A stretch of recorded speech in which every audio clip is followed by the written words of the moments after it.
All right. And by the way, let me just say very quickly, thank you, Forrest Fisk. I decided to wear my very best shirt at the meeting, and this shirt has been designed by Forrest. And so thank you, Forrest, wearing the shirt, and I'll wear it at General Assembly. I love it. I love it. Well, thanks so much for joining us. So you particularly wanted to talk about how in this conversation, saying, quote, "but the Bible says" is not enough. What do you mean by that? Well, let me give just a little bit of the backstory that prompted this whole essay in my mind. About a year and a half ago or so, I decided to publish on my own personal website a little article about how I had changed my mind about the LGBTQ plus community. I'm 69 years old. I went to my first Nazarene service when I was 3 days old. Grandpa was a Nazarene pastor. I mean, this is the Nazarene world is all I've ever known. And so here I was at that point, 68 years old. I've changed my mind about the queer community. Write a little article, post it on my Facebook, the link on my Facebook. And I thought, nobody will care. Nobody will notice. I'm not pastoring a church. I was retirement and all that sort of stuff. Well, somebody did notice. And I got called into a meeting with the district superintendent and ended up going into a couple of meetings with him. He insisted that I recant my position. That those were his words, recant, publicly recant. And I refused to do it. And so he said, well, then we'll have to follow the manual. And so I went through a trial, and there at that point, it had to be a unanimous decision to find me guilty of teaching doctrine contrary to the Church of the Nazarene. And the district superintendent did not get his conviction. So I'm still credentialed in the church. But because of all of that, I've had people come up to me and say, well, what do you mean you've changed your mind? Explain to me. And so at that point, I would begin to do my best to try to explain to them, about science and culture and different things like that. But in every single instance that I can remember, I always had people say, but the Bible says, but the Bible says, but the Bible says. And that's what prompted me to write this essay for those people who say, but the Bible says. And I simply have pointed out in the essay, the Bible says a lot of things. I mean, we all know the Bible says a lot of things. And so if we base our hermeneutic on this idea that, well, if the Bible says it, then clearly, then that's how we have to believe, or that's how we have to act. If we embrace that, the church would still be embracing slavery today. I mean, to me, it's just ludicrous. And so then in my essay, I said that it's not enough for us to just walk around and say, but the Bible says, because when people use that phrase, really what they're meaning to say is, I understand the Bible and you don't, and that's the end of the discussion. And really, when we have that, when we say that phrase, well, but the Bible says, that should not be the end of the discussion. That ought to be the beginning of the discussion. Right. Yeah, it really shuts down the conversation. Yeah. Well, that's the plan. But I'm saying that's a faulty plan, because it's not enough. It's simply not enough to say, well, but the Bible says. Right. And we could go down through the list of all the things the Bible says that we ignore today.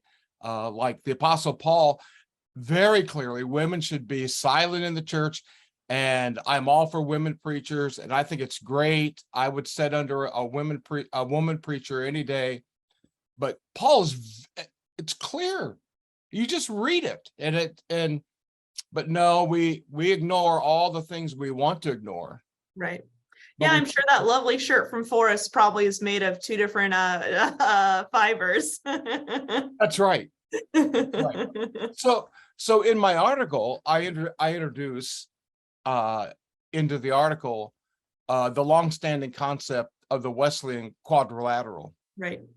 And of course, we know Wesley didn't invent that. That came from, what was the guy's name? Outler, I think was the theologian who came up with that phrase. But the quadrilateral simply says, if we're going to understand the Bible, we have to take into account tradition, we have to take into account reason, and we have to take into account experience. And all of those things play a factor into understanding the Bible and how we apply the Bible to our daily lives. Right. It's a multi-pronged approach. I think that's key to keep in mind, and really at the heart of the Nazarene Church. So the Bible says simply, without the rest of the quadrilateral isn't truly Wesleyan. Yeah. So you experienced this trial, as I experienced my dad's trial sort of secondarily too. You came out as affirming. What sort of was your experience after the fact? How did people react, especially within your church, within your colleagues, in your Nazarene community? Well, there were a couple, and one of the layers to this complexity that most people don't have is that I actually live on a Nazarene campground. Interesting. And so I'm surrounded by the saints of the church. and I feel like I'm the resident heretic. And people won't talk about it. I mean, nobody comes up to me and challenges me.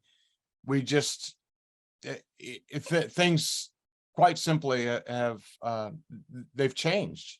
Wow. They really have changed. On the other hand, I would say positively, I've been getting private messages from pastors who are affirming, but they are afraid to come out and speak publicly. I've had messages and correspondence with parents who have children that are transitioning, and I've been able to encourage them and let them know that some of us old Nazarene pastors love them and affirm them. It's been a moving experience for me to be on a journey like this. Absolutely. I think it's really hard to go through that sort of trauma of being outcast from your community. And as I've seen, I know you've seen in our community of contributors, this book is having some real consequences on a lot of folks. And as someone who has been through this sort of really hard trial before, what sort of advice or thoughts or encouragement would you say to folks who maybe are receiving the kind of blowback that you did? I'm glad you asked. My advice, now everybody's different, but my advice would be, don't fold. Don't fold. Now, if you get into this situation where you're facing a trial, and usually I think it's the threat of the gatekeepers.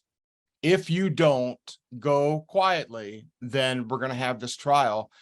And I've known a lot of people, a lot of good pastors that have thought their best avenue was to just simply fold and leave quietly.